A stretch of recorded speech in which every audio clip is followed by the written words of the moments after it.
Beforehand, they're in the pub. Well, welcome once again to the Waters and Stanton video channel. I'm glad you could join me. This time we're going to take a look at a product from Icom. Although it's not made by Icom, it's a third-party product which Icom are marketing as an add-on to the now well-known and famous Icom AL-705. It's a magnetic loop. It's made by a firm called Alpha in the USA, and they're a well-established firm that make a range of aerials. In this particular case, they've come up with quite a compact and portable loop antenna to go with the AL-705. Hence the title AL-705, antenna loop for the 705, I suppose. The great thing about this loop is that it covers 40 metres through to 10 metres and all stations in between. So it covers the walk bands, and if you want to listen to broadcast stations just above 40 metres, you can do so. The other thing, of course, is that it doesn't need an antenna tuner. So it'll go straight into the AL-705. You can very quickly tune it to any band you like. So it's quite a simple arrangement, and it's also physically small, and also it packs up into a very small package indeed. Now Alpha have done a very short video showing a young lady assembling the antenna, and I can't do better than that, so I'm going to just show you the clip as to how the antenna is assembled and what it looks like once it's assembled.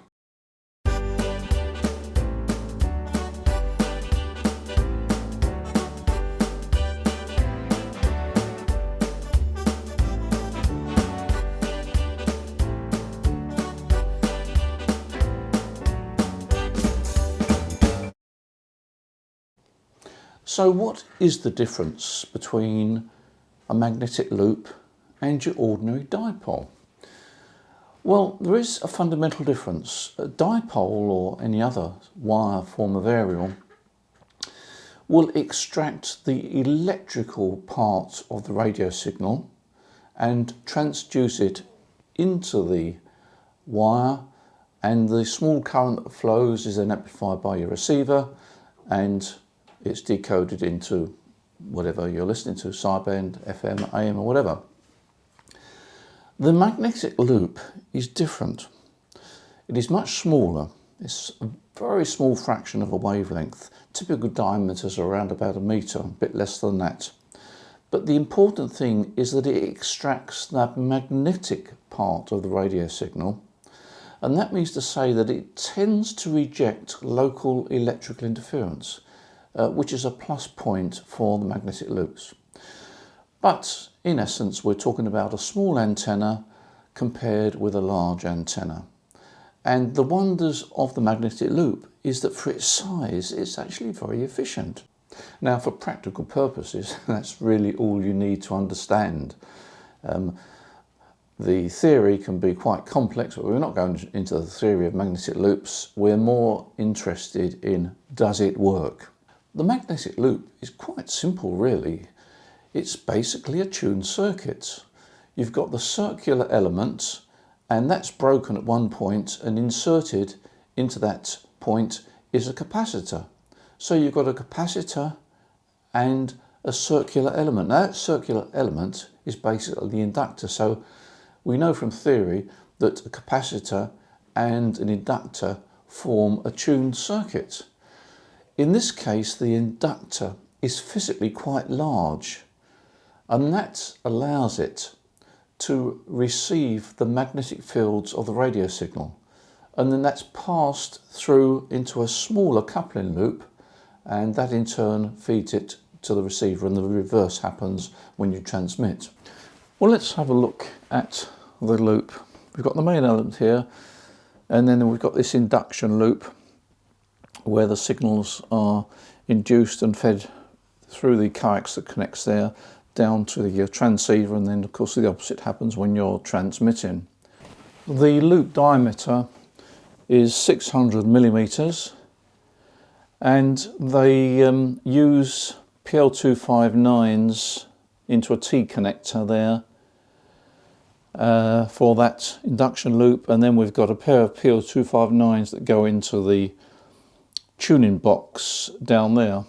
They've used a fairly large knob on the tuning box, which is a good idea because tuning is quite sharp. This, by the way, is sort of coax cable, fairly rigid coax cable, so it can support the weight. That's not a problem.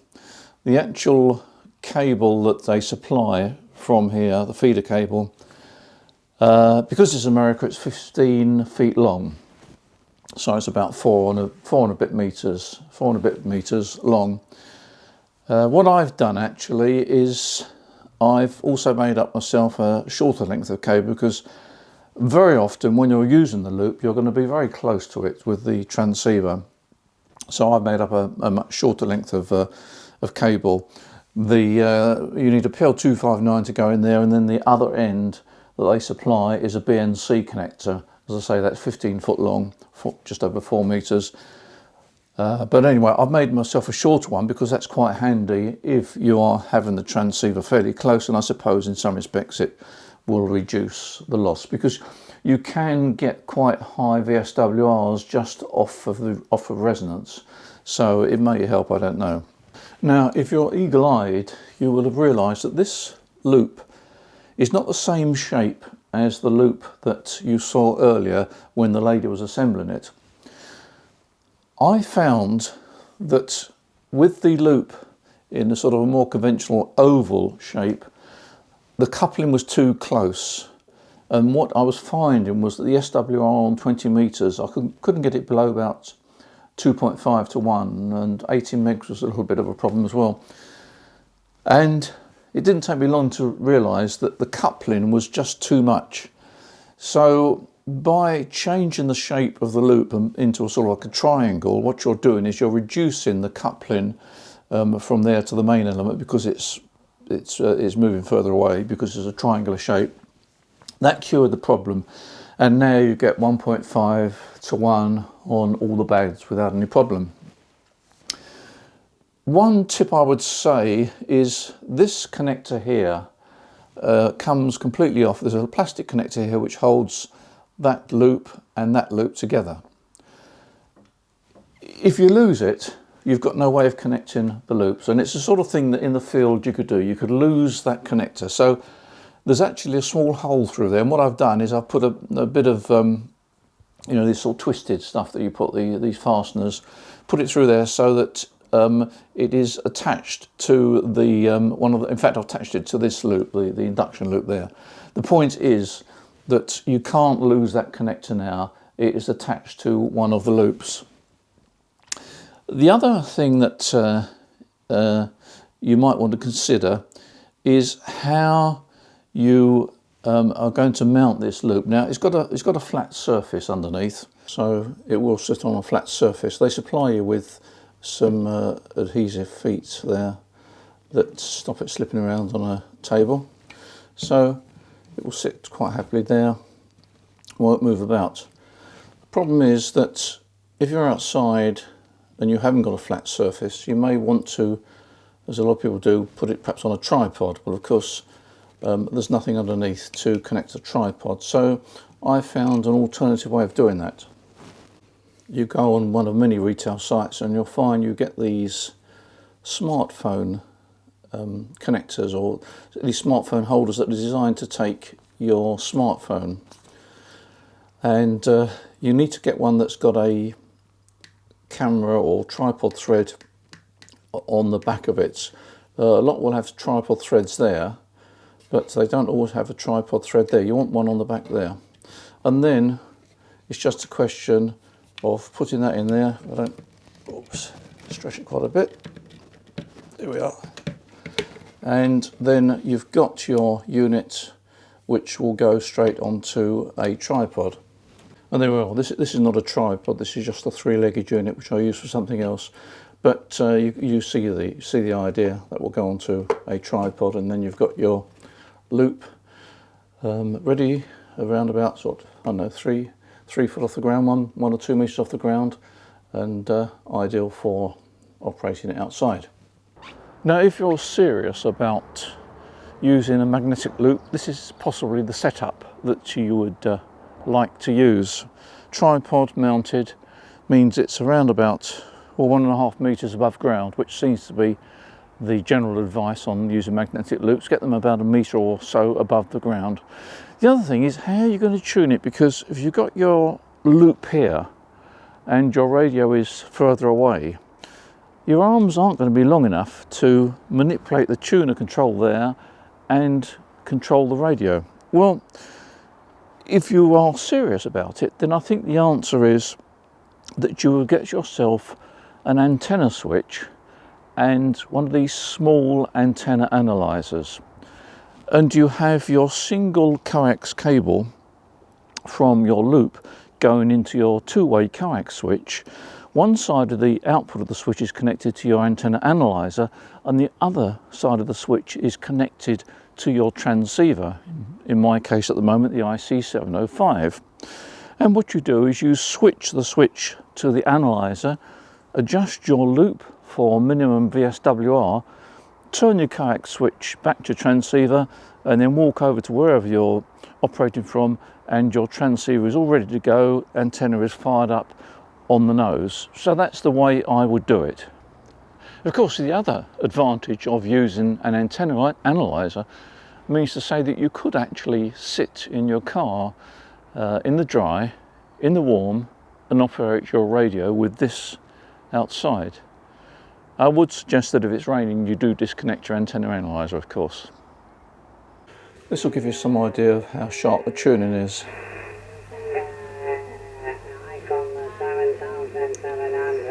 You can see just a small movement. But the good thing is it's very obvious when you're dead on tune. Now I've switched to 40 metres, 7 megahertz, but I haven't changed the tuning. I'm still on 20 metres now. As I rotate it, you'll hear it come up.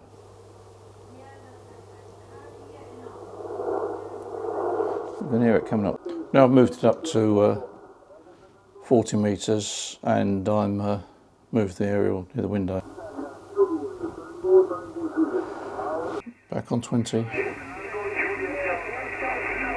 Let me show you how I tune up. First of all, I find the peak on receive. It's about there. And then I send a series of dashes on the Morse key. And you can see that second bar up. It's quite low actually at the moment. As soon as I go off tune, you can see it rise up. And then I've come down. And there we are. Almost bang on tune there. And the other way of doing it, of course, is to select FM or AM, key it up with your microphone, and then adjust the tuning on the loop. Now I'm on 20 metres. Not much happening here at the moment. Tune for peak, noise,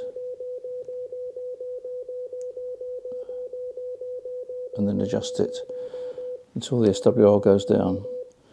It's pretty quick, really. Now, of course, if you're operating CW, it's quite easy to use the key down there, but as I said before, you can also use FM or AM, because FM and AM will give you a steady carrier, and you can switch to that briefly if you're on phone, get the tuning right, and then switch over to sideband. Now, it's all very well talking about the antenna and how it tunes up and how it's constructed, but what you really want to know is how well it works. I've been quite impressed with it, really. Now, I have used magnetic loops before, so it's not really new ground for me, but this particular product is quite clearly new. And we are at the bottom of a sunspot cycle. All right, we're just starting to go up now, but things are pretty bad. The interesting thing is that at least 50% of my operation with this antenna has been indoors. Now, that's quite interesting because I've been having contacts indoors, and that really does, I suppose, underline one of the advantages of a magnetic loop. You can actually use it indoors. Now, all right, it's not going to be as good as your dipole outside, but there again, the antenna is indoors. Now, I suppose if you've got very restricted operating facilities, in other words, you can't put outside antennas, it does offer the possibility of operating inside. Clearly, it's better to use it in a room that is facing an outside wall, but I didn't really find walls too much of a problem. I can't put it near my windows because I've got sort of leaded lights and they do detune it. So in some respects it was a more severe test. Take it away around about, I don't know, 100 millimeters from the window and it seems fine, it works okay. But having said that, it does work well. I was operating it indoors mainly at 5 watt level on its internal battery. I did use occasionally an external power supply, which will give me a 3 dB gain because it doubles the power. Outside, of course, I was tied to the 5 watts, and I've got some shots here which I'll show you in a minute of me operating both indoors and outdoors. Certainly, the best bands to operate on at the moment are 20 meters and 15 meters. If 15 is open, 80 megahertz is okay. I've had some contacts on 10 megs and I've had some contacts on 7 megs, and in fact, only this morning at around about 9 o'clock, there was a DJ, not very strong, calling CQ on the CW end. I went back to him and we had a QSO. I was running 5 watts on a battery into this magnetic loop using the IC705. He was running 100 watts into a dipole and we had a QSO and I was indoors. Quite amazing. So it can be done. Now, as you know, I like reverse beacons for checking transceivers, and here's a shot of the reports I got when I was testing the transceiver in an upstairs bedroom. You know, like so much in ham radio, you have to be realistic. Now, if I had a dipole at 60 feet and was running 500 watts, I'd work a lot of stations. If I had 100 watts and a dipole at 30 foot, I wouldn't work so many stations. And if I had a magnetic loop indoors, I would work even less stations. But it's not so much about what you can work, it's what you can work with what you've got. And I've used this as an analogy before. If I went out in a fishing boat and put the appropriate net over the side, I'll probably get a lot of fish. If I stood on the shore with a rod and a line, I might get a few fish. I might get 1 or 2 fish. But which will give me more fun? Well, I venture to say that for a lot of people, there's more fun with a rod and a line than there is putting a big net over the boat and get a lot of fish, because you know, you're bound to get a lot of fish. And I suppose the same is with ham radio. If you run high power and high antennas, well, yes, you can work the world. It's great. It's great fun. But I would venture to say that a lot of people get as much fun out of doing it, what some would say the hard way, but others would say, well, it's an enjoyable way because that's my limitation, that's all I can put up, and I still enjoy my ham radio. So there we are. So what I'm now going to do is show you a few clips. Some are indoors and some are outdoors of the QSOs and the sort of reception that you get, and I hope it gives you a taste for the AL-705 and of course the IC705, which they're great companions. 3 Alpha Foxtrot Juliet, standing by. Beforehand, they're in the pub. No. Good. Okay, won't keep it. Thanks for the quick one. Yes, the condition has changing slightly. I have here it in the signal list with everybody. And the distances are changing as well. I've got like a pin. White is very nice on the ear. Yeah, that's very useful. Conditions there, let's go to WX. I'm the ski bake on a punch.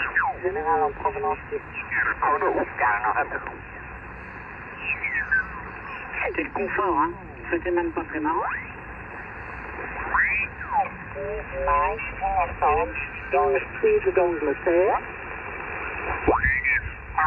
So I just have to down, I'll see what happens this one. And yeah, that SDR.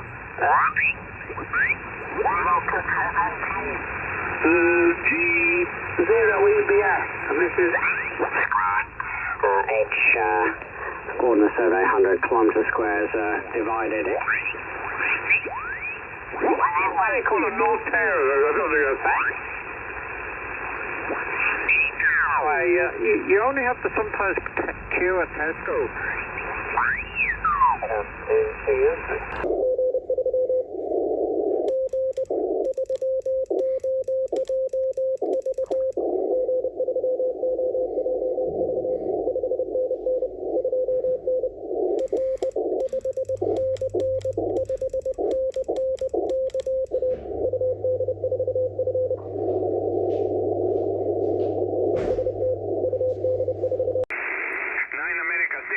X-ray, 9 America 6 kilowatt X-ray, contest. 9 America 6 kilo extra X-ray from George 3 Oscar Japan Victoria. Again. George 3 Oscar Japan Victoria. Okay, George 3 Oscar Japan Victor 5928. QSL, you also said 59, a 59er QSL. Thank you, good luck, 9 America 6 kilo X-ray. Tango Yankee, Italy, Uniform 3, Bravo Tango Yankee, contest. Italy Uniform 3 Bravo Tango from George 3 Oscar Japan Victoria. Again? George 3 Oscar Japan Victoria. G3 Ocean Japan Victoria 5928. QSL, you're 59, a 59er QSL. Thank you, dear. Cure depth.